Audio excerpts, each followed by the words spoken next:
कामगार कल्याण महामंडळाच्या वतीने बांधकाम करणाऱ्या कामगारांना भांडे देण्याची योजना राबवली जात आहे।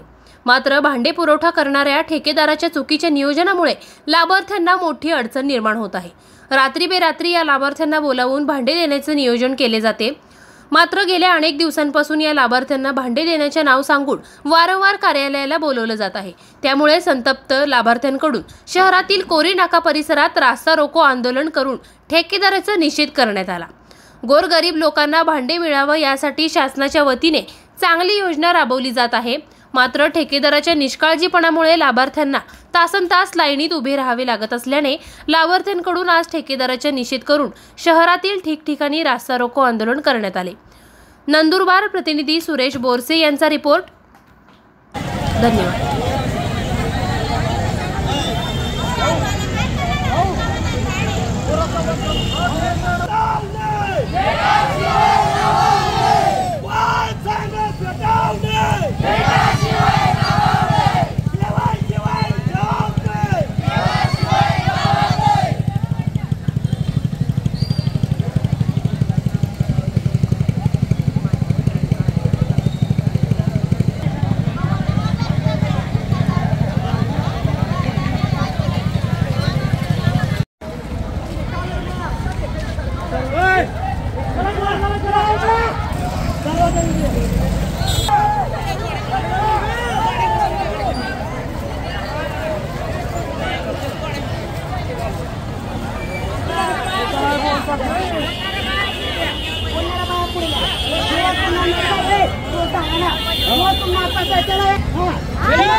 रोजगार आहोत आम्ही इथं आलो। आज सकाळचे 4 वाजेपासून बसलेले आहेत उन्हातानामध्ये, तरी आमची सूत करायला एक पण जण आले नाही। आम्हाला 20 तारीख दिली होती, तरी आम्ही रक्षाबंधनला गावी नाही गेलो भांड्यांसाठी, इथंच राहिलो तरी आम्हाला भांडे दिले नाही। कशाबद्दल दिले नाही सांगितलं होतं 20 तारीख का बरं काढली? मग आमचे काम केलं असतं घरीच राहिले असे 3000 रुपये भेटले, त्याच्यामधून ते 500 रुपये खर्चच झाले भाड्यांमध्ये जायला।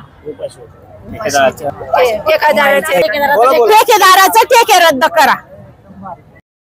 या ठेकेदारांनी आम्हाला 20 तारीख दिली, आमचा रक्षाबंधनाचा सण होता तरी आम्ही तिकडे आलो रामोळाला। तिथं पण मॅडमांनी आम्हाला संध्याकाळी ऐन टायमावर आम्ही नवीन म्हणून दिलं। त्यानंतर आम्ही पेट्रोल पंपावर गेलो तरी ती बहिणी आम्हाला वाटले नाही, आम्हाला हाकललं की इथं यायचं नाही। त्यानंतर आम्ही इथं पहाटेच्या 4 वाजेची येऊन बसलो तरी ठेकेदारांनी उघडलं नाही, बहिणींना डायरेक्ट नाही सांगून दिलं आणि ते डायरेक्ट सांगतायत आचारसंहिता लागून गेली। कोणता लागून गेली आचारसंहिता? कसं काय लागून गेली? हे जनतेचा अधिकार का बरं देत नाहीये? 20 तारीख मंजूर केली होती या सर्वांनी, बडे जुन्याला येणं बनवतात ते। आम्हाला अधिकार पाहिजे, आम्हाला भांडे पाहिजे, यांना अधिकार द्यायलाच पाहिजे आज आमच्या।